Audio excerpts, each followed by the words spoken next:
Hi there, I'm Ken Lammers. Welcome to Minor League Matters, and today we're going to talk hockey. Uh, those of you who aren't totally clueless, who follow sports at all, know that right now Lord Stanley's Cup is being played for and between two teams from a republic. Anyway, uh, the Las Vegas Golden Knights and the Washington Capitals, both teams that nobody expected anywhere near the Stanley Cup final, are there, right? Las Vegas being the expansion team full of cast-offs and people, people nobody wanted, and who have just lit up the NHL this year, and the Washington Capitals being a team that, you know, have been around for years and years and years, and their fans have had hopes and hopes and hopes, and they've always been dashed, particularly by the Penguins out of Pittsburgh. But the Capitals this year decided they were going to put it together, and they're in the finals. So whichever team wins is a Cinderella story of sorts, and going to make people amazingly happy somewhere. So if you didn't watch the first game, which was Monday, you missed a heck of a game. Smash mouth hockey being played by the Capitals, just full on good hockey being played by Las Vegas, and in the end, Las Vegas came out 5-4, right?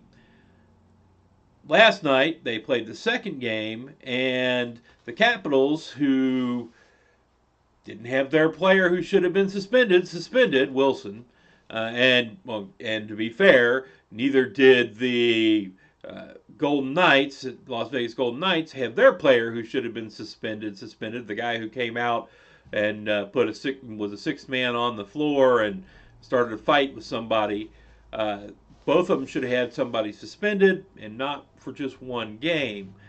However, the NHL apparently doesn't believe in suspending people in the Stanley Cup because it might, actually affect things. And I think that plays more in, yes, Las Vegas probably would have hurt some if they'd lost that one guy, but clearly the Capitals would have lost more if Wilson was gone, who is not just a smash mouth player, he's actually pretty good, and it would have been a notice and put them on notice that no, you can't play this rough, tough type of hockey, which would have clipped would have clipped the Capitals' wings a little bit. So last night, of course, they went out, played, and the Capitals won 2-1. And if you watched any of it, you saw that at the end they all piled up in a corner. So this could get really rough and really interesting before it's all over. Anyway, though, this is not the place where we talk about the NHL a lot. Go watch The Hockey Guy. He's pretty good at that. Here, we talk about minor league sports. So let's look at what's going on in the ECHL.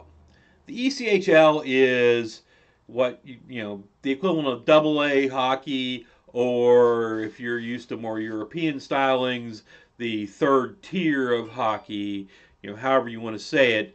And they have a pretty good playoff of their own going on for the Kelly Cup, right?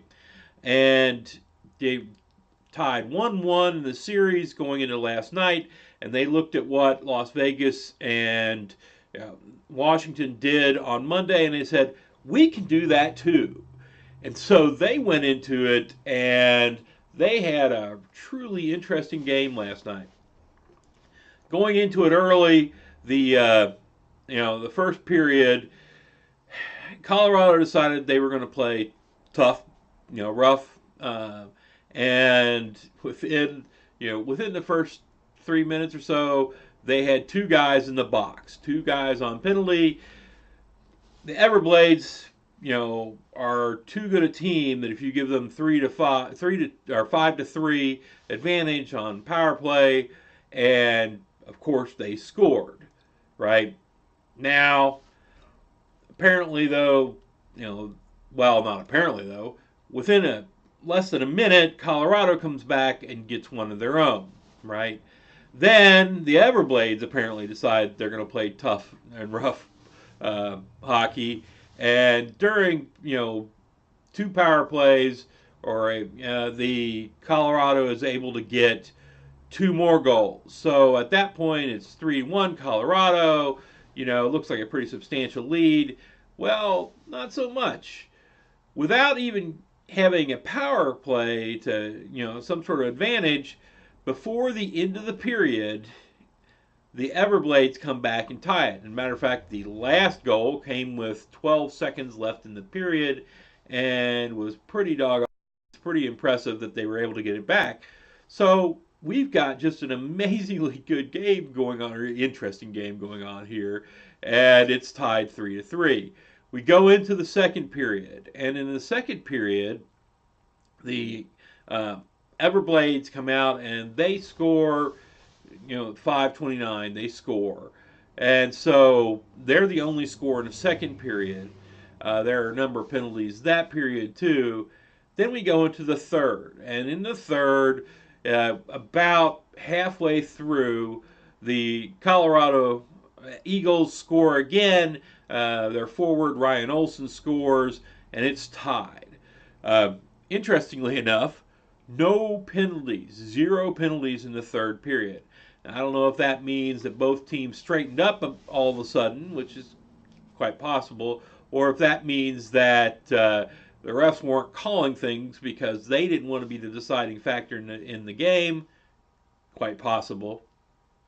But it ends tied 4-4, right?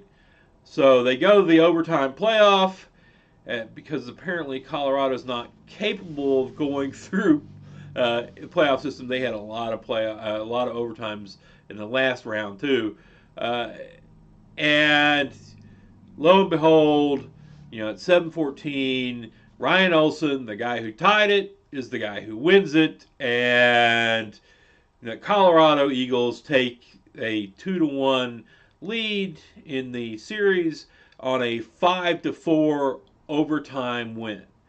Pretty doggone good and exciting hockey. And so the ECHL is doing pretty well for itself. Now, that's the only really minor league thing going on in hockey right now. The AHL, which has got the Toronto Marlies, which, being the last Canadian team playing hockey right now, probably will have all of Canada behind it when it comes time for this playoff. And the Texas Stars are set to start on Saturday. Why are they starting so late? Don't ask me. I don't have a clue. It looks like they'll finish their playoffs after the Stanley Cup ends, which just makes no sense whatsoever. Maybe they're hoping that early on with the Stanley Cup going, their coattails will catch and they'll get more fans. I don't know, but it's really kind of strange that they're starting so late. And so that's the AHL, which for those of you who need to be told this, is AAA hockey or second tier hockey. So, and then we get down to the ones who've already won their championships. The Watertown Wolves, of course, won the Federal Hockey League championship. They have, and the Federal Hockey League is basically the equivalent of rookie league hockey. It's really fun to go watch because they play in small arenas. They don't have all the stuff going on you see elsewhere, or at least they didn't the one place I can get to, which is down at the North Carolina or the Carolina Thunderbirds. I had a blast. I always recommend people to go watch there. And in the Southern Professional Hockey League, the Huntsville Havoc won that, being the Peoria Rivermen a while back. And they, Huntsville is a great place to go watch hockey. I've been there, and I recommend it to anybody who can go. They're just fun to watch, and they do pretty much fill their arena. Or at least they did the time I was there. So that covers pretty much what's going on in minor league hockey. One match, one series set to go, and 2 championships that are done. So I think that covers it for today, folks. hopefully by next week I'll have more news for you on how the ECHL has turned out and where the AHL is going.